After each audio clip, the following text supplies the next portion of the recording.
इस वीडियो के अंदर हम लोग डिस्कस करने वाले हैं आईटीआर 1 फाइलिंग के बारे में फॉर द असेसमेंट ईयर 26-27 के लिए। जी हाँ, लास्ट ड्यू डेट जस्ट 31 जुलाई है।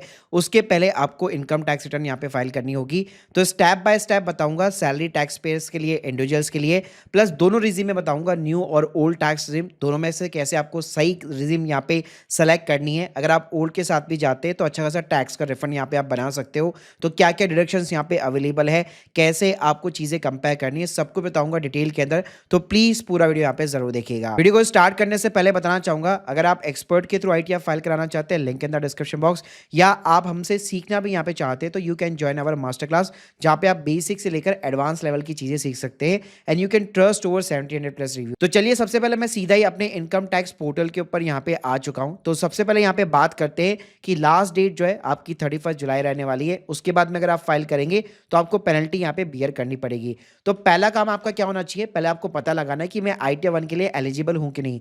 उसका बेस्ट तरीका है इनकम टैक्स पोर्टल के अंदर लॉगिन कर लीजिए और यहाँ पे आपको एक एआईएस का टैब मिलेगा, उसको ओपन कर लीजिए। तो इस एआईएस के टैब में एक आपको ना टैक्स पेयर इन्फॉर्मेशन समरी देखने को मिल जाने वाली है, जहाँ पे आपको अपनी इनकम दिखा देगा। डिविडेंड की इनकम है, बैंक का इंटरेस्ट है, एफडी का इंटरेस्ट है, कहीं और से इंटरेस्ट है कि नहीं है, सैलरी की इनकम है। तो अगर आपकी सिंपली सैलरी की इनकम है, रेंटल है, बैंक का इंटरेस्ट है, डिविडेंड की इनकम है और लॉन्ग टर्म कैपिटल गेन 1,25,000 रुपए के नीचे है, तो सिंपली आप आईटीआर 1 के लिए यहाँ पे एलिजिबल हो। लेकिन अगर आपने भाई म्यूचुअल फंड बेचे, आपकी एआईएस के अंदर ये आ रहा है सेल ऑफ सिक्योरिटी वगैरह, और एक अच्छा खासा अमाउंट आपने यहाँ पे बेचा हुआ है जिसमें शॉर्ट टर्म भी है, लॉन्ग टर्म भी है, फिर ध्यान रखिएगा आपको आईटीआर 2 यहाँ पे फाइल करनी पड़ेगी। आप 1 के साथ काम नहीं चला सकते। तो फाइल करने के लिए सबसे पहले ई फाइल सेक्शन में आ जाइए। यहाँ पे आपको मिलेगा income tax return, file income tax return. यहाँ पे सिंपली आपको 26 और 27 सेलेक्ट कर लेना है। मोड जो है आपका सिंपली ऑनलाइन रहेगा, कंटिन्यू करना है, स्टार्ट न्यू फाइलिंग बटन पे क्लिक करना है। स्टेटस जो है आपका इंडिविजुअल रहेगा। यहाँ पे आपको आईटीआर 1 जो है सेलेक्ट कर लेना है, प्रोसीड कर देना है, ओके बटन पे क्लिक करना है, लेट्स गेट स्टार्टेड। अब ये रीजन पूछेगा क्यों आईटीआर फाइल करना चाहते हैं। बेस्ट तरीका है आप सिंपली अदर ऑप्शन को सेलेक्ट कर लीजिए और कंटिन्यू कर लीजिए।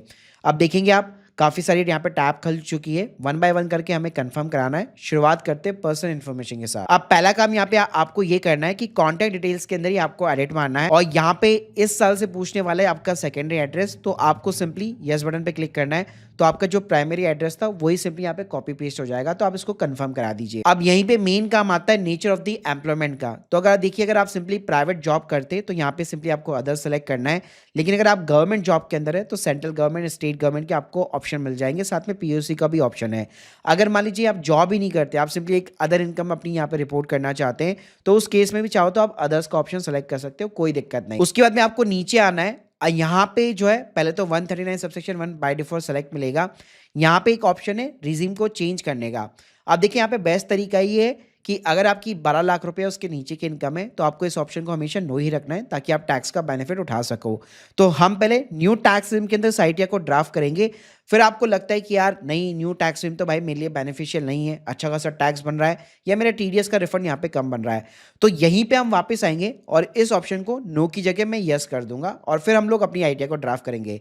तो हाल फिलहाल मैं सिंपली इसको नो रखना चाहूंगा। उसके बाद में बैंक डिटेल्स आपको यहाँ पे प्रीफिल्ड मिलेगी, आप सिंपली कंफर्म कर दीजिए। फिर भाई आपको ग्रॉस टोटल इनकम के अंदर आना है। यहाँ पे आपको इनकम फ्रॉम द सैलरी मिलेगा, सिंपली आप एडिट बटन पे क्लिक कीजिए।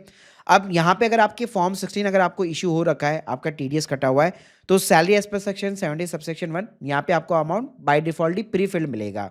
अगर ऐसा नहीं है, कैश में अगर आपको सैलरी मिलती है और आपका टीडीएस नहीं कटा हुआ है, तो सिंपली फॉर्म 16 के अंदर जो भी आपका अमाउंट दिया हुआ है डिट्टो वही अमाउंट यहाँ पे आप डाल सकते हो।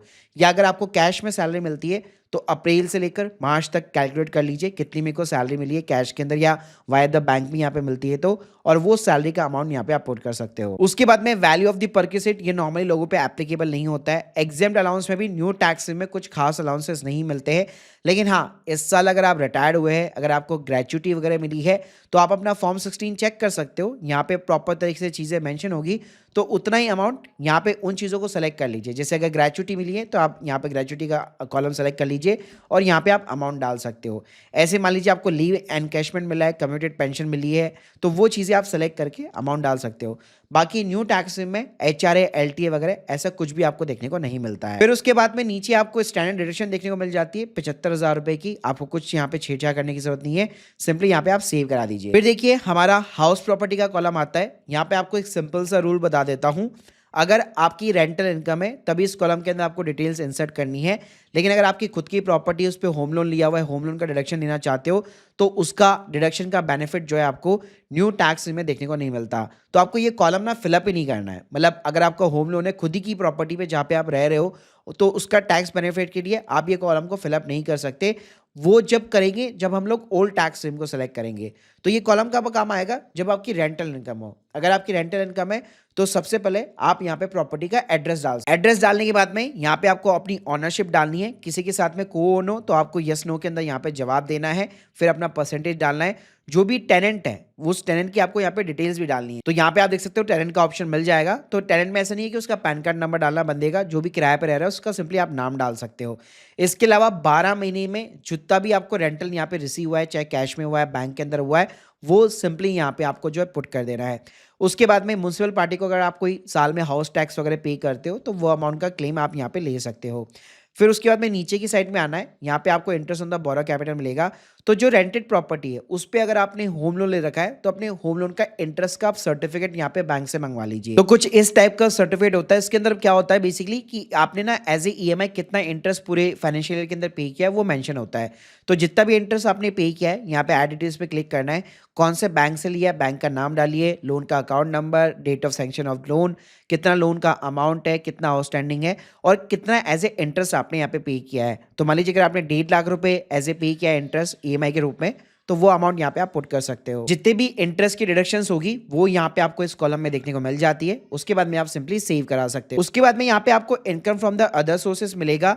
अच्छी बात है कि यहाँ पे मोस्टली जो डिटेल है आपके प्रेफर्ड आती है एआईएस के थ्रू। जैसे आपके बैंक का इंटरेस्ट हो गया, डिविडेंड की इनकम वगैरह हो गई, तो ये चीजें आपको फिलअप करने की जरूरत नहीं पड़ती। बाकी यहाँ पे अच्छी बात है कि नेचर ऑफ इनकम के अंदर आप एक एनीदर का कॉलम मिलेगा। अगर कोई ऐसी इनकम है जो यहाँ पे आप डिस्क्लोज करना चाहते हैं तो सिंपली यहाँ पे उसका आप डिस्क्रिप्शन डालिए और अमाउंट डालकर आप यहाँ पे एंटर कर सकते हो। अदर सोर्सेज के बाद में यहाँ पे आपको एक एग्जेम्प्ट इनकम का कॉलम देखने को मिलेगा। तो देखिए अगर आपका कुछ ऐसा अमाउंट है जो आप फैमिली ट्रांसफर करते हो, मतलब पेरेंट्स ने आपको एज ए गिफ्ट अमाउंट यहाँ पे दिया हुआ है, तो यहाँ पे आपको एक अदर इनकम का कॉलम देखने को मिल जाता है जिसके अंदर सिंपली तरीके से receipt not in nature of the income, यहाँ पे आप अमाउंट डालिए जो भी फैमिली के बीच में ट्रांसफर वगैरह हुए हुए, यानी वो आपकी ना एक्चुअल में इनकम नहीं है, उस पर इनकम टैक्स नहीं लगना चाहिए। तो ऐसी अगर कोई भी चीज़ है तो वो यहाँ पे आप अमाउंट डालिए, डिस्क्रिप्शन डाल के आप यहाँ पे जो है पुट कर सकते हो। ऐसे मान लीजिए आपकी कोई एलआईसी पॉलिसी मैच्योर हुई है जिस पे टैक्स आपका नहीं लगना चाहिए, तो उस अकॉर्डिंग आप यहाँ पे चीज़ें सेलेक्ट करके अपना कैटेगरी सेलेक्ट करके अमाउंट यहाँ पे आप पुट कर सकते हो। मतलब यहाँ पे आपको वो चीज़ें डालनी है जिस पे यहाँ पे टैक्स नहीं लगने वाला। ऐसे अगर आपकी less than 5,000 rupees agriculture income है तो वो भी आप यहाँ पे पुट कर सकते हो। ऐसे यहाँ पे आपको एक लॉन्ग टर्म कैपिटल गेन का भी सेक्शन देखने को मिलेगा। तो मैंने बताया था 1,25,000 के नीचे अगर आपका प्रॉफिट है तो यहाँ पे आप रिपोर्ट कर सकते हो। तो टोटल आपको शेयर की सेल वैल्यू या म्यूचुअल फंड की टोटल सेल वैल्यू डालनी है और उसी के साथ में आपको सिंपली बाय वैल्यू डालनी है, यानी कितनी वैल्यू के ऊपर आपने उसको बाय किया था। तो ये चीज़ जो प्रॉफिट है आपका कभी भी 1,25,000 के ऊपर नहीं होना चाहिए। अगर ये जाता है तो फिर आपको ITR 2 फाइल करनी पड़ेगी। उसके बाद में हमारा टोटल डिडक्शन का कॉलम आता है। मोस्टली न्यू टैक्स में कोई भी आपको बेनिफिट नहीं मिलेगा। हाँ, अगर आप एक सेंट्रल गवर्नमेंट स्टेट गवर्नमेंट के एम्प्लॉय है और अगर आपका एम्प्लॉयर जो है एनपीएस के अंदर कंट्रीब्यूट करता है या प्राइवेट जॉब के अंदर भी जो बड़ी कंपनीज होती है वो कंट्रीब्यूट करते हैं, तो उस केस में 80CCD सबसेक्शन 2 आप अपना फॉर्म 16 चेक कीजिए। वहाँ पे नीचे की साइड में प्रॉपर तरीके से जो है मेंशन होगा। अगर अमाउंट मेंशन है तो आप डाल सकते हो और मोस्टली ये प्रीफिल्ड मिलता है आपको अगर आपके एम्प्लॉयर ने ऑलरेडी यहाँ पे रिपोर्ट कर रखा है तो। इसके अलावा कोई भी डिडक्शन यहाँ पे आपको देखने को नहीं मिलती। फिर टैक्स पेड वाला कॉलम होता है, तो अगर सैलरी के अगेंस्ट में TDS कटा हुआ है तो TDS 1 में दिखेगा, वरना सिंपली जो TDS 2 वाला कॉलम है जैसे बैंक की FD का इंटरेस्ट वगैरह हो गया उसके अगेंस्ट में कटा हुआ है तो वो चीजें आपको TDS 2 में देखने को मिलेगी। यहाँ पे ना बस आपको एक काम करना है कि आपको फाइनेंशियल ईयर सेलेक्ट करना है कि कौन से फाइनेंशियल के अंदर ये TDS जो है आपका कटा था और वो इनकम जो है आपने यहाँ पे रिपोर्ट की हुई है। फिर लास्ट कॉलम में वेरीफाई योर टैक्स लायबिलिटी। अगर आपकी इनकम 12 लाख रुपए के नीचे है तो यहाँ पे आप देख सकते हो आपको रिबेट जो है देखने को मिल जाती है और अल्टीमेटली कोई भी आपका टैक्स नहीं बनता है। और जैसे आप प्रोसीड टू वेरिफिकेशन करेंगे तो आप फाइनल स्टेप के ऊपर हो और यहाँ पे आपको एक समरी दिखा देगा कि आपको क्या एडिशनल टैक्स पे करना है या फिर आप रिफंड के लिए एलिजिबल हो या फिर कोई भी आपको टैक्स वगैरह कुछ भी पे नहीं करना है। अब यहाँ पे ना आपका डिसीजन पॉइंट आता है। आपको लगता है कि कोई टैक्स तो मेरा बन ही रहना, रिफंड हो रहा है मेरा सिंपली, तो मैं सिंपली यहाँ पे प्रीव्यू करूंगा, टेस्ट डाल के मैं चीजों को यहाँ पे सिंपली वैलिडेट कराऊंगा। अगर वैलिडेशन सक्सेसफुल है तो OTP डाल के अपनी ITR में सबमिट कर दूंगा। लेकिन भाई आपको लगता है कि यार न्यू टैक्स में तो भाई मेरे को ज्यादा टैक्स पे करना पड़ रहा है, तो अगर डिसीजन आपको लेना है तो वापस आप अपनी पर्सनल इन्फॉर्मेशन के अंदर आ जाओ। जिस ऑप्शन को आपने नो किया हुआ था उसको सिंपली आप यस के अंदर यहाँ पे कन्वर्ट कर दो। अब उससे होगा क्या, आपकी पूरी कैलकुलेशन जो है ओल्ड टैक्स रिजिम के अंदर हो जाएगी। जैसे आप इनकम फ्रॉम द सैलरी वाले कॉलम के अंदर देखेंगे, यहाँ पे अगर आप देखेंगे तो एग्जेम्प्ट अलाउंस के अंदर अब आप देख सकते हो आपको एलटीए देखने को मिल जाता है, एचआरए वगैरह देखने को मिल जाता है। तो जो भी अगर आपके फॉर्म 16 के अंदर आप चेक कर सकते हो, सैलरी स्लिप में चेक कर सकते हो, अगर आपको इस टाइप के अलाउंसेस मिलते हैं तो उसका अमाउंट डाल करके आप यहाँ पे क्लेम कर सकते हो। ऐसे ही यहाँ पे आपको प्रोफेशनल टैक्स का कॉलम भी जो है अनेबल हो जाता है, जहाँ पे भी आप अपना 1500 रुपए, 2000 रुपए, वॉटेवर जो भी अमाउंट है वो यहाँ पे आप क्लेम कर सकते हो। आप अपने फॉर्म 16 के थ्रू चेक कर सकते हो। ऐसे अब जो हाउस प्रॉपर्टी वाला कॉलम है तो इसके अंदर बेसिकली जो है अब आप अपना जो सेल्फ ऑक्यूपाइड जो प्रॉपर्टी है उसकी डिटेल्स डाल करके यहाँ पे आप क्लेम कर सकते हो। तो यहाँ पे अगर आप देखोगे तो पहले जैसे हम लोगों ने लेट आउट सेलेक्ट किया था, अब सेल्फ ऑक्यूपाइड प्रॉपर्टी के अंदर आप देख सकते हो interest on the borrowed capital, तो 2 लाख रुपए तक का इंटरेस्ट का डिडक्शन यहाँ पे अलाउ है। तो जितना भी आपने एज ए ईएमआई इंटरेस्ट पे किया है उसकी आप डिटेल्स डालिए, इंटरेस्ट डालिए और आप यहाँ पे क्लेम कर सकते हो। बाकी अदर सोर्सेज, एग्जेम्प्ट इनकम का column, long term capital gain, इसके अंदर कुछ खास चेंजेस देखने को नहीं मिलेंगे। आपका टोटल डिडक्शन का कॉलम आएगा तो यहाँ पे अच्छी बात है कि ओल्ड टैक्स रिजिम के अंदर क्या होगा कि आपकी सारी डिडक्शंस अनेबल हो जाएगी। जैसे 80C के अंदर अगर आप देखेंगे 1.5 लाख रुपए तक की डिडक्शन देखने को मिलती है, तो बाकायदा आप अपना यहाँ पे पॉलिसी नंबर डाल सकते हैं, जो भी LIC वगैरह का पॉलिसी नंबर है या बच्चों की फीस वगैरह है या जो भी डॉक्यूमेंट के बेसिस पे आप 80C क्लेम करना चाहते हैं तो उसका 1 बाय 1 करके अमाउंट डाल करके आप यहाँ पे क्लेम कर सकते हो। ऐसे अगर आप देखोगे एनपीएस के अंदर अगर आप खुद कंट्रीब्यूट करते हो 50,000 रुपए एक्स्ट्रा, तो 1B के अंदर आप सिंपली अपना PRN नंबर डालकर आप अपना अमाउंट ऑफ कॉन्ट्रीब्यूशन 50,000 रुपए ले सकते हो। ऐसे अगर आप देखोगे हेल्थ इंश्योरेंस अगर आप पे करते हो अपने पेरेंट्स का या खुद का भी, तो यहाँ पे सिंपली आपको कॉलम मिल जाएगा।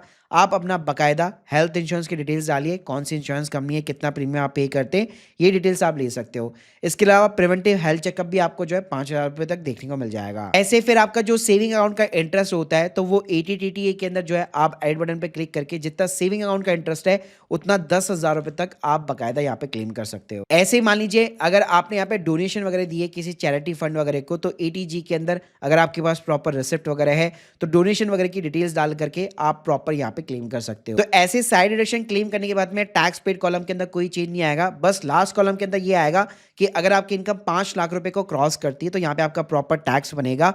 तो आप यहाँ पे लास्ट वाले कॉलम के अंदर जाकर जो है चेक कर सकते हो कि यार ओल्ड के अंदर तो मेरे को ज़्यादा टैक्स का पेमेंट करना पड़ रहा है या कम टैक्स बन रहा है या रिफंड बन रहा है। तो इस तरह से new versus old tax regime दोनों के अंदर आप जो है कंपैरिजन यहाँ पे ढंग से कर पाओगे। So guys, hope you like this video, please subscribe channel. अगर बाकी आप बेसिक से लेकर एडवांस लेवल की चीजें सीखना चाहते हो तो हमने अपने कोर्स के अंदर भी कवर कर रखी है, और अगर आप सर्विस भी लेना चाहते हो link in the description box. Thank you guys, thank you very much.